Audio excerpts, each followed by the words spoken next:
ప్రధాని నరేంద్ర మోడీ దేశాన్ని దివాలా తీయించారని టీపీసీసీ చీఫ్ రేవంత్ రెడ్డి ఆరోపించారు. గాంధీ భవన్లో స్వతంత్ర దినోత్సవ వేడుకలను ఘనంగా జరిపారు.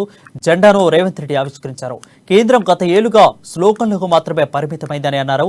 ఏడాదికి 2 కోట్ల ఉద్యోగాలు హామీ ఏమైనని రేవంత్ రెడ్డి ప్రశ్నించారు. సీఎం కేసీఆర్ 1,00,000 కోట్ల రూపాయల అవినీతికి పాల్పడ్డారని ఆయన ఆరోపించారు. కాంగ్రెస్ పాలనలో దేశం ఎంతో అభివృద్ధి చెందిందని రేవంత్ రెడ్డి తెలిపారు. ప్రపంచంలోనే ఎవరు ఆలోచన చేయకముందు కాంగ్రెస్ పార్టీ ఆలోచన చేసి ఈ దేశ ప్రజలకు స్వతంత్ర ఫలాలు అందించాలని లక్షలాది మంది కాంగ్రెస్ పార్టీ కార్యకర్తలు ప్రాణ త్యాగాలు చేసి ఈ స్వతంత్రాన్ని సాధించుకున్న స్వతంత్రంలో ప్రధానంగా మనం ముగ్గురిని ఈ సందర్భంగా స్మరించుకోవాల్సిన బాధ్యత ప్రతి ఒక్క భారతీయుడి మీద ఉన్నది. ప్రపంచంలో ఎక్కడైనా యుద్ధం లేనిది విజయం లేదు, రక్తపాతం జరగనిది స్వతంత్రం లేదు. కానీ బాపూజీ మహాత్మా గాంధీ గారు